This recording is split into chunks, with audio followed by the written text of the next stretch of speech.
Greetings and welcome to another impressions video here at Words About Games, and today we're going to be looking at PikuNiku. PikuNiku is a chilled out adventure platformer starring a small round character with 2 eyes, 2 legs, and one hell of a kick. You'll explore a quirky, playful world that looks like it was drawn with crayons, in the nicest way possible, helping the eccentric characters you meet and uncovering a massive government conspiracy involving robots and corn. I played a demo of PikuNiku a few years ago when it was in a prototype stage at EGX, in the Left Field collection, and even had a chance to speak extensively to the developer. I called the game delightful then, and after having played the full version, I can easily stand by that statement. There are 2 things that immediately struck me in my first few minutes with the game. The first is that PikuNiku looks fantastic. It's a very bright, colourful world that's full of cheer and life and is an utter delight to explore. Running around the different areas of the world, from valleys to forests, underground mines and more, is a great deal of fun thanks to the delightful art style. The art style also really helps bring the characters to life, most of whom only have eyes and legs with which to emote, yet are somehow still incredibly expressive. The second thing I noticed was how excellent the game's sense of humour is. It's pretty much packed full of little jokes right from the off, jokes which are perfectly aligned with my sense of humour.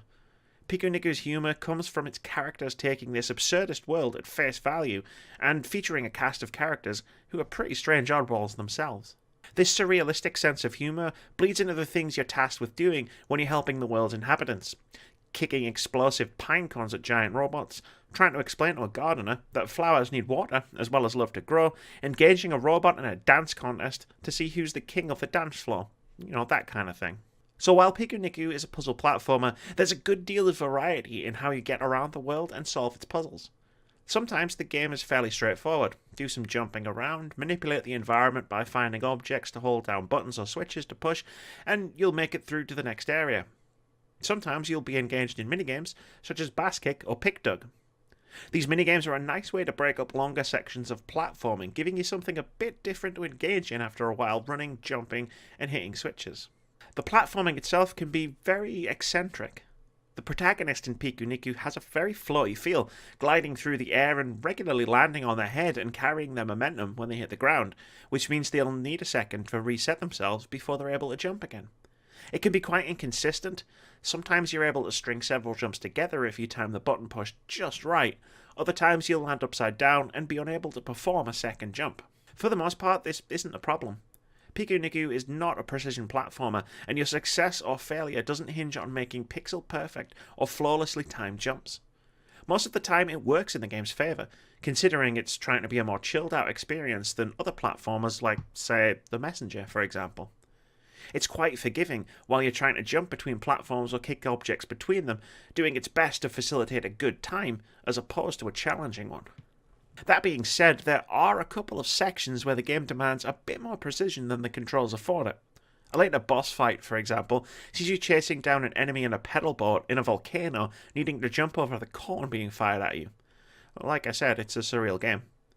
This is one of the very few areas of the game that will frustrate, as I'm at my end at this boss a fair few times due to not being able to jump fast enough to dodge the incoming projectiles. Sections like this are few and far between, thankfully.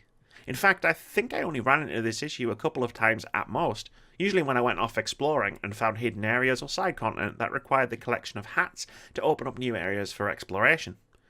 There are plenty of secrets and diversions to find in PikuNiku that will usually require backtracking and repeat visits to previous areas to see and find everything this game has to offer, which is a neat touch. So yes, PikuNiku is a delightful game. It's a relaxing puzzle platformer that is more concerned with making sure you're having an enjoyable experience as opposed to testing your reflexes and platforming abilities to the max, which is a refreshing change of pace considering challenging platformers are in vogue right now. Instead, PikuNiku offers a wonderfully surreal world populated by a cast of eccentric oddballs and an absurdly amusing story that is a delight to play.